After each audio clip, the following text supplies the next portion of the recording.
It's not on. Hey, everybody. Welcome back to this episode of Think Business Live. Looking forward to sitting down with my big brother, Jon Dwoskin. And of course, we're going to be talking about social media, how to use Twitter with his company, #Roundup. But also this week, he is premiering his podcast, The Jon Dwoskin Show. So we're going to talk about that. I'm a big believer, as many of you know, in podcasting. I have a 7-day-a-week podcast. And I think the power of it is huge for all business people, and as is social media, especially in the world we live in today. Jeff, welcome to the show. John, how are you? It's good to be here on the Dwoskin Brothers Show. So, Jeff, you've been doing #Roundup. Tell everybody a little, in like a couple sentences, what that is, and because I really want to dive into the power of social media, Twitter, and how to really utilize it. #Roundup. The concept of #Roundup is that we frequently throughout the day give prompts, writing prompts in the form of hashtags. And so what that does is it allows people a way to focus on what they're tweeting on Twitter. A lot of people don't know what to tweet. They don't know what to post on Facebook or anywhere. So, but writing prompts, which is just an old school technique, we roll one out, and then there's a whole community that plays together, likes, shares, retweets each other's tweets. So it's just a great way to be able to express yourself with something, with a prompt that you don't have to come up with yourself. And so you take the thinking out of it. It's like a premise, right? So we did one the other day, songs that describe 2020. We've done, Tiger King was huge. We do Tiger King in 5 words. So it kind of frames how people think, and then they tweet into it. And then with #Roundup, the unique thing about us is that we get everyone going at exactly the same time. So at very specific moments throughout the day, we release a new hashtag or writing prompt, and people swarm and try and play it. And they do that via Twitter. We also have an app, so that because people are very passionate about wanting to tweet with the hashtags and the community. And so they have the app, and it sends a push right to the phone and says, hey, this game's happening right now. Right. And then that drives people to Twitter. Right. But what's so interesting to me as I'm just kind of, and I've been hearing about this forever, obviously, but, I'm just now thinking to myself, it really is, you give people a starting point so they can begin to kind of get into their creative zone, right? And so like in business, a lot of times, in business, people have to give, for example, salespeople, a talking point of the week and how to ask a question, so it can basically give, be a starting point to initiate a conversation. So it's really no different. Like on a phone call, you call and you ask somebody, whether you're the CEO or salesperson, a question to prompt a response and have a conversation. And that's what you're doing. And so if we take it out of the boardroom and into Twitter, how does a business utilize this, right? So songs of 2020 or 2020, since Aria, my daughter, for those of you who know, saw Tiger King, she's been a vegetarian. It grossed her out so much that she became a vegetarian. I also stopped eating tigers after watching Tiger King. What is that? All right. But, so how does somebody take it out of the boardroom and actually utilize it for their business? Great question. So there's 2 ways that hashtags can be used by businesses online. So one is when something is having a lot of people talking about it at the same time, there's a lot of visibility around it at that time. So a social media manager can look for trends or things that are trending, such as these hashtags, and add something of value to it that isn't salesy, but is fun to kind of, from the brand's point of view, to interject themselves. People think it's great when brands tweet and play and are interacting. It humanizes the brand, and it's a great thing. The other thing, one aspect of #Roundup that my wife runs is a brand side, and sometimes we work with brands to create something that's specific to a initiative that they're doing, right? So Purple Mattresses recently had a sweepstakes that they were doing how to spot a hero. So hashtag how to spot a hero. And so we add their initiative, create a call and response hashtag. That's what we call them, a hashtag that gives you the idea of what to write back, right? So for 2020, you know immediately, oh, I should come up with a song that describes 2020. So they do that with brands, and then they push that initiative out. And a lot of what the focus is right now is on sweepstakes or giveaways so that you can convert people via microsite to get information from those people, their name, their email address, and an opt-in. So you're taking the social aspects and integrating performance marketing, which is what helps the brands, because now you have stronger KPIs to work against. Right. It's what you're talking about is so simple, it's complicated. And I think if we reverse engineer that, I think some people may be listening right now or whenever they listen to this and thinking that sounds exactly what I need to be doing. But I would think they get frozen because it requires strategy and requires brainstorming and requires innovative thinking. And one of the things I think we're seeing now that we are walking through COVID and as we exit COVID is that companies realize they are not innovative enough, and they have become complacent because profits have been up and they've been able to just kind of be okay with the status quo, which is no longer going to work, at least throughout the next decade, which is going to accelerate all business as we know it. So when you look at the strategy and the brainstorming element of this, how much time does it take to actually plan something like this? We have spent a week or two. We've been, my wife's turned something around in 24, 48 hours. So, it's something that can be relatively getting off the ground pretty quick to help and initiate. So there's commitment, but it can move very fast with everyone aligned. But one thing that does but how do you get a company to pivot and move? Right. This is the year of adaptability. This is the year of pivoting. There are studies that show pre-COVID that by the year 2030, 85% of the jobs that exist do not exist today. 75% of the global workforce will be millennials by the year 2025. 51% of the global workforce will be freelancers by 2027. So this was already a year of major adaptability where colleges are teaching adaptability because they don't know how to teach for careers that they don't know are going to be yet. And so how do you then say, okay, us as a company in the boardroom, we need to do this. It may seem foreign, but we have to commit the time, the people, the resources, the brainstorming time, and bring in strategists to accelerate the process. How impressive is my little brother? Okay, so it kind of boils down to one simple objective. There's other KPIs that go around it, but like the simple objective is when you're dealing with social media, you don't know who these people are, right? So you can do things and you can get tons of interaction and engagement, but then 2 minutes later, you don't know who those people are, right? So the idea of being able to engage and convert those people to an email address and an opt-in where you can now engage with them outside of that now is leveraging social media for additional value. And so you can't get it otherwise. Otherwise, you have to start completely over and hope those people are even just sitting at their computer at that particular time. So it's taking the relationship to another level, right, and really being able to engage that way. So let's talk about that, because I'm a big believer that you have to. You've talked about humanizing it and this and the other, but today more than ever, you have to create an emotional connection with the people that you're connecting with. And so when you don't know who you're connecting with, I am a big believer that we can do all the market research we want on who our target audience is, but we don't know the percentage mix of their senses, meaning how visionary, how auditory, how kinesthetic, how does music move them, et cetera, et cetera.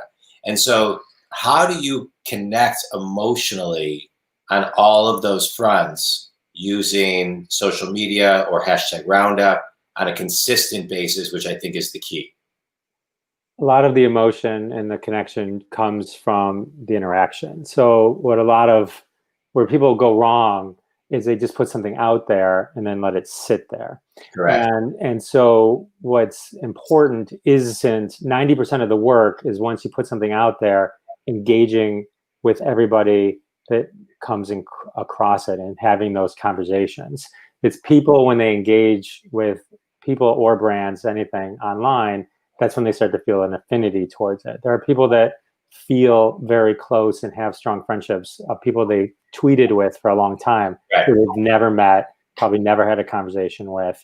And so just the bond, especially now with the COVID era, where there's just a feeling of being alone and kind of not having as much outreach because of social distancing and having to stay at home, we look for those types of connections anywhere we can. Right. And so this is just one additional way that you can make a difference really just in people's lives by acknowledging them. Yeah, no, that's so important. And you know, you talk about acknowledging them, and we're seeing it in businesses because it's never been more important to acknowledge the people that work for you, make them feel like they matter, they're part of the equation, and that they're part of the human connection of the business. Well, you talked about you can't let something be stale. So define stale, because today things are moving so quickly that, you know, some people will say, well, can I do something once a week, once every other week, once a month? Like, what is stale today?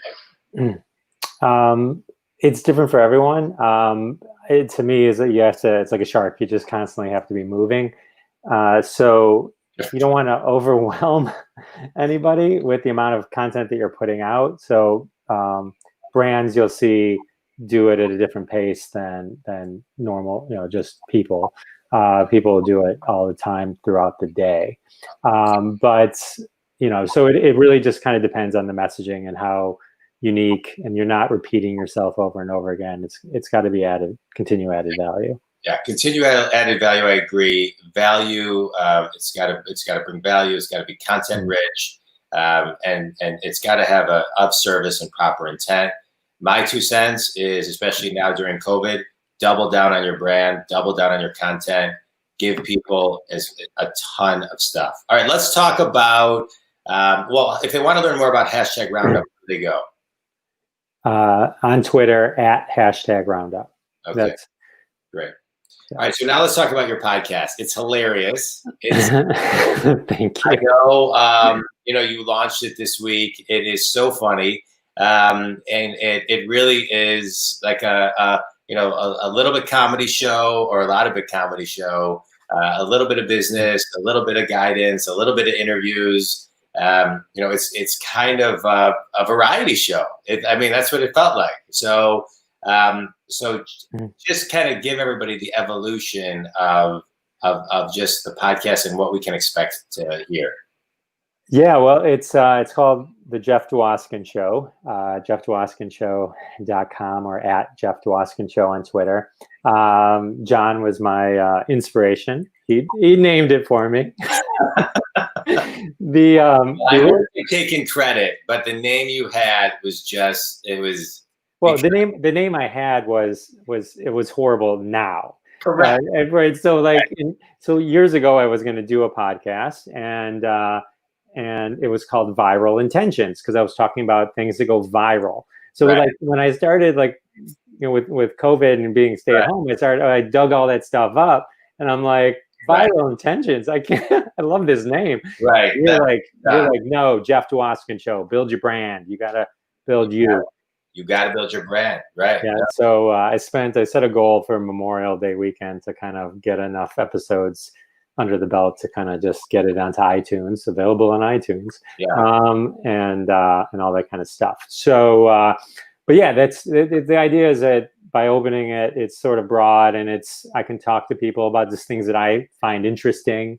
I've got an interesting one that I'm going to release on Monday of a friend of mine that's very active in preserving elephants in African countries. And so it ties into World Environment Day. So we talk about trends and things coming up, and, you know, just trying to, you know, then just kind of mess around myself. I've been a stand-up comedian for how long? 18 years. So no clubs are open now. So this is another outlet for me to just kind of be creative and see what's up.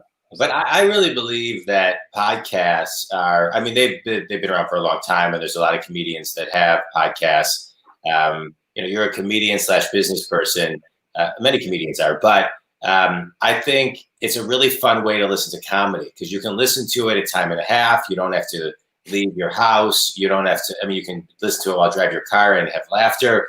I really think it's the medium of comedy in the future because, serious radio, you have to pay for, not that it's not worth it. But podcasts are free, essentially. And you can listen to a ton and a variety and just be and control what you listen to. So what do we expect from the podcast? So a lot of people ask me, how do you start a podcast? Like, what's the process? So what was the process for you? Is how you created your format? Because I think that's what gets people stuck. Yeah, I was I was stuck for a long time, 3 years, and to be honest, and seriously, I bought it. I looked at the receipts. I'm like 2017. Oh my god, and so my intentions were there, but like I wasn't exactly sure. And I actually think when you helped me name it the Jeff Dwoskin Show, it helped me because the other way I was just going to focus on Twitter, and I think that just didn't inspire me enough. So on the new podcast, I do talk about social media and bits to get people to, things to focus on and kind of just baby step it.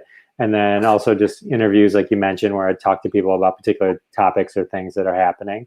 Yeah. But I kind of just sat down and recorded a couple episodes that I knew would never see the light of day, just to kind of get a feel for what was going on. I guested on a podcast a few days before I started, and that kind of got me into the mode. I'm like, oh, maybe this isn't that scary.